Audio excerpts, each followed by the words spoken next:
Welcome to శ్యామలాస్ kitchen. ఈరోజు శ్యామలాస్ కిచెన్లో తెలగపిండితో కూర ఎలా తయారు చేయాలో చూద్దామండి. మీకు ఇది ఎలా ఉంటుందో తెలిసి మీకు తెలియదుగా, చాలామందికి తెలియదండి.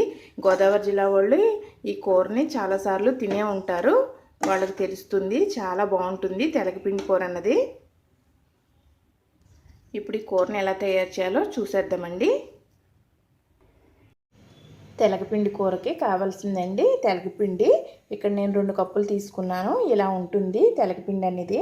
మనకి నూనె ఆడించుకుంటాం కదా, అక్కడికి వెళ్తే అక్కడ ఇస్తారండి, గానుగ దగ్గర అమ్ముతారు ఇవి తెలగపిండి అన్నది. ఇలా ఉంటుంది. ఇప్పుడు ఈ కూరని ఎలా తయారు చేసుకోవాలో చూసేద్దాము. ముందుగా తెల్లపిండి కూరకి మనం ఏ గిన్నెలో అయితే వండుకుంటున్నామో ఆ గిన్నె తీసుకోవాలండి.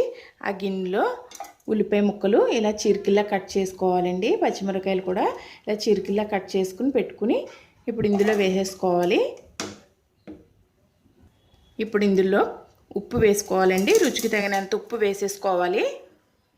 అలాగే 1/2 టీ స్పూన్ పసుపు వేసుకోవాలి.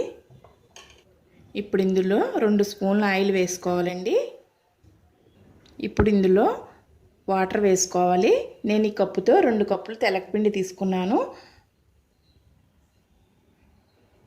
2 కప్పులు వాటర్ వేసుకోవాలి. 1 కప్పు తెలగపిండికి 1 కప్పు వాటర్ పడుతుందండి. ఇప్పుడు స్టవ్ వెలిగించుకుని ఈ ఉల్లిపాయ ముక్కలు, ఈ వాటర్ అంతా మరగాలండి. వాటర్ మాత్రం కరెక్ట్ కొలత ఉండాలి. ఇది మరిగించుకోవాలి. ఉల్లిపాయ ముక్కలు ఇందులోనే ఉడికిపోతాయండి. మరుగుతున్నప్పుడే ఉడికిపోతాయి. వీటిని సెపరేట్గా వేయించుకోని అవసరం లేదు. ఇలా ఉంటేనే కూర టేస్ట్ బాగుంటుంది. చూసారండి, ఈ విధంగా మరిగించుకోవాలండి.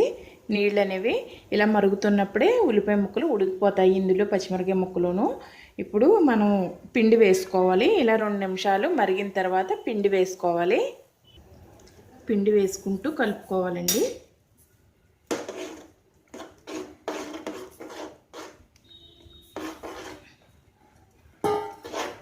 ఈ విధంగా కలుపుకుంటూ సిమ్లో పెట్టేసుకోవాలి స్టవ్ అన్నది.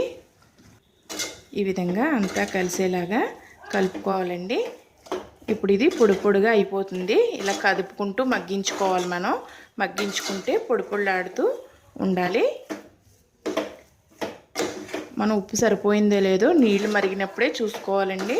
మనం ఉప్మాకైతే ఎలా చూసుకుంటామో మరుగుతున్నప్పుడు, అదేవిధంగా దీనికి కూడా మరుగుతున్నప్పుడే చూసుకోవాలి.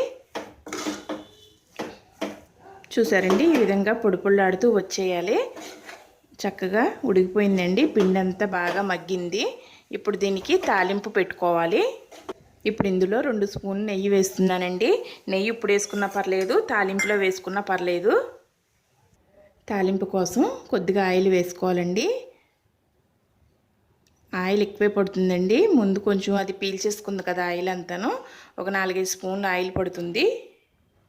ఆయిల్ వేడెక్కిన తర్వాత పొట్టు తీసేసిన వెల్లుల్లి వేసుకోవాలండి. చితకొట్టుకుని వేసుకోవాలి. వెల్లుల్లి దోరగా వేగాలండి. దోరగా వేగితేనే వెల్లుల్లి టేస్ట్ బాగుంటుంది. వెల్లుల్లి దోరగా వేగిన తర్వాత సాయమినపప్పు, ఆవాలు, జీలకర్ర వేసుకోవాలి. ఈ విధంగా కదుపుకుంటూ వేయించుకోవాలి. చూసారండి, వెల్లుల్లి ఇలా కలర్ మారితే టేస్ట్ బాగుంటుంది తాలింపు కోసం. ఆవాలు చిటపటమన్న తర్వాత కరివేపాకు, ఎండుమిర్చి వేసుకోవాలండి. ఇలా తాలింపు అంతా వేయించుకున్న తర్వాత మనం ముందుగా రెడీ చేసుకున్న తెలగపిండిలోకి వేసేసుకోవాలండి. తాలింపునంతా తాలింపు వేసేసుకుని మొత్తం ఒకసారి అంతా కలిసేలాగా కదుపుకోవాలండి.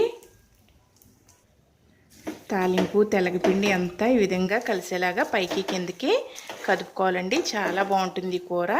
రైస్తో తింటే చాలా టేస్టీగా ఉంటుందండి. చూసారా ఫ్రెండ్స్, తెలగపిండి కూర రెడీ అయిపోయింది. చాలా టేస్టీగా ఉంటుందండి. రైస్తో తీసుకున్న, చపాతీతో తీసుకున్న చాలా బాగుంటుంది. ఇది ఒంటికి కూడా చాలా మంచిదండి. అప్పుడప్పుడు ఈ తెలగపిండి కూర తినడం వల్ల మనం దీన్ని రైస్తో తిన్నప్పుడు రైస్ పొడి పొడిగా ఉంటే బాగుంటుంది. చాలా టేస్టీగా ఉంటుందండి. కొంచెం నెయ్యి వేసుకుని తింటే చాలా టేస్టీగా ఉంటుంది. 5 నిమిషాల్లో రెడీ అయిపోతుందండి ఈ కూర. ఫ్రెండ్స్, ఈ వీడియో కనుక మీకు నచ్చినట్లయితే please subscribe my channel, share చేయండి, లైక్ చేయండి. మీ సలహాలను కమెంట్స్ ద్వారా తెలియచేయండి. Thank you for watching.